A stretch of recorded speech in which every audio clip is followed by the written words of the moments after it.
दोस्तों welcome to another daily vlog. तो दोस्तों कल जिस तरीके से मैंने आपके सामने वीडियो पेश करी थी कि आपको जब भी रोड ट्रिप आप कर रहे हो तो आपको किन किन बातों का ध्यान रखना चाहिए।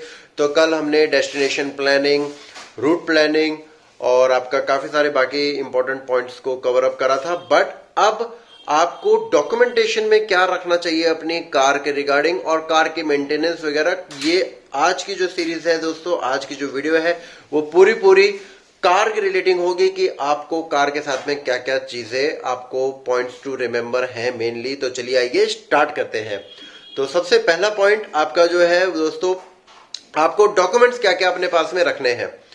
जो आपका इंश्योरेंस का सर्टिफिकेट है वो आपके पास में कंपलसरी होना चाहिए। हाईवे के ड्राइविंग के टाइम पे आपके पास में आरसी होनी चाहिए, आपके पास में लाइसेंस होना चाहिए और आपके पोल्यूशन अंडर कंट्रोल का सर्टिफिकेट होना चाहिए।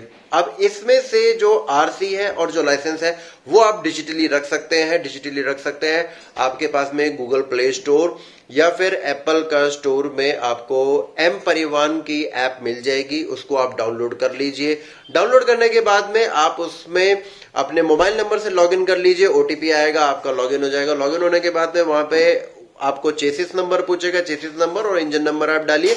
वहां पे आपका वर्चुअल डॉक्यूमेंट्स के रूप में आपके आरसी और आपके लाइसेंस तैयार हो जाएंगे। मैं आपको ये रेकमेंड करूंगा कि आप हाईवे की ड्राइव में आरसी और लाइसेंस हमेशा वर्चुअल ही रखिए, क्योंकि कभी भी अगर आपको हाईवे पे पुलिस वाले रोकते हैं तो प्रॉब्लम ये होगी कि अगर आपने ओरिजिनल आरसी दिखाई और आप मान के चलिए दिल्ली के पर्सन हैं और आप तमिलनाडु की साइड में आप अपनी कार को लेकर गए हैं और वहां पे अगर उन्होंने आपकी आरसी रख ली किसी भी चालान के तौर पे, तो आपको बार बार वहीं पर विजिट करना पड़ेगा या फिर वहां का आपको एक लॉयर हायर करना पड़ेगा उस आरसी को रिलीज कराने के लिए, जो कि बहुत एक टेडियस काम हो जाएगा। इसलिए सबसे बढ़िया है आप आरसी और लाइसेंस को अपना डिजिटली रखिए। कोई भी प्रॉब्लम होगी तो ज्यादा से ज्यादा जो भी पुलिस ऑफिसर होगा आपको एक कैश का चालान इशू कर देगा, कैश की पेमेंट करिए, आप जाइए। दूसरी बात आ जाती है दोस्तों कि जिनकी पुरानी गाड़ियां हैं तो उन भाइयों के लिए मैं कहना चाहता हूं कि अगर आपने अपनी कार का इंश्योरेंस नहीं करवा रखा है तो कम से come third party insurance compulsory है, वो आप जरूर करवा लीजिए। नहीं तो पुलिस ऑफिसर के पास में ये राइट होती है कि आपकी गाड़ी को वो जब्त भी कर सकता है। दूसरी बात जो आ जाती है दोस्तों, कार की मेंटेनेंस के बारे में आ जाती है। अगर आप बहुत ज्यादा लंबा ट्रिप जा रहे हैं, 500 किलोमीटर, 1000, 1500 किलोमीटर के लिए जा रहे हैं, तो आपकी कार तभी की तभी अगर सर्विस होके आई है तो आप एक बार उसको 50-100 किलोमीटर और चला लीजिए, ताकि उसमें कोई और कमी पेशी हो या ना हो यह आपको पहले से पहले ही पता चल जाए। जैसे कि मेरी फॉर्च्यूनर जब सर्विस होके आई थी तो मैंने उसको नहीं चलाया था, मैं सीधा उसको हाईवे पे ले गया था, बट उसमें लेफ्ट साइड की पुलिंग हो रही थी। लेफ्ट साइड की पुलिंग का मतलब ये हो गया, जब आप स्टीयरिंग को हाई स्पीड्स पे रिलीज छोड़ देते हैं, अपना हाथ हटा लेते हैं, तो उसके बाद में कार अपने आप आराम से लेफ्ट साइड में पुल हो रही थी। ये प्रॉब्लम थी। उसके बाद में मैंने दोबारा से सर्विस स्टेशन में भेजा उस कार को, वो ठीक हो गई प्रॉब्लम। मगर कहने के पर्पस ये है कि आप उसको थोड़ा सा चला लीजिए, ताकि ये प्रॉब्लम तो छोटी सी थी मगर और भी बहुत सारी मेजर प्रॉब्लम्स कभी कभार सर्विस स्टेशन वाले भी छोड़ देते हैं, तो वो दिक्कत ना हो इसलिए आप उसको रेगुलरली चला लीजिए। मतलब थोड़ा सा चला लेंगे तो आपको पता चल जाएगा। तीसरे पॉइंट पे आ जाते हैं दोस्तों, अगर आप बहुत ज्यादा मडी एटमॉस्फेयर में जा रहे हैं, जैसे कि लद्दाख हो गया, लद्दाख में बहुत ज्यादा धूल मिट्टी होती है जहां पे गाड़ी चलती है रोड्स पे। एटमॉस्फेयर तो क्लियर है मगर रोड्स उसके जो ऑफ रोडिंग टाइप के रोड्स भी हैं और भी काफी कच्चे कच्चे रोड्स हैं, तो उसमें मिट्टी बहुत ज्यादा होती है, जिसके कारण आपका इंटरनल कैबिन एयर फिल्टर और जो आपका इंजन फिल्टर है वो चोक हो जाता है। तो उसके लिए आप एक एक्स्ट्रा इंजन फिल्टर और कैबिन फिल्टर अपने साथ में ले जा सकते हैं। आपको चेंज करना आता हो तो आपको चेंज कर सकते हैं। अगर आपको चेंज करना नहीं आता हो तो वहां पे कोई भी मैकेनिक को आप ढूंढ सकते हैं, 50-100 रुपए में वो आपको चेंज कर देगा। और आपकी जो एयर कंडीशनिंग की एयर होगी और जो इंजन की एयर होगी वो बिल्कुल प्योरीफाइड रहेगी, आपकी कार की परफॉर्मेंस बहुत अच्छी रहेगी।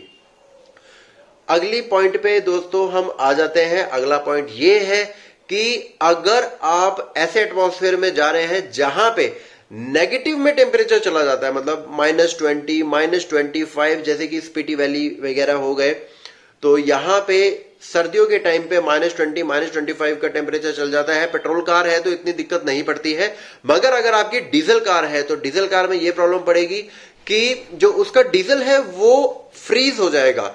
फ्रीज होने के कारण वो आपके इंजन में सप्लाई नहीं हो पाएगा, तो आपकी कार स्टार्ट नहीं लेगी, जिसके कारण बहुत ज्यादा डैमेज कार को आप लगातार जब आप इग्निशन करते रहेंगे तो कार को डैमेज हो जाएगी।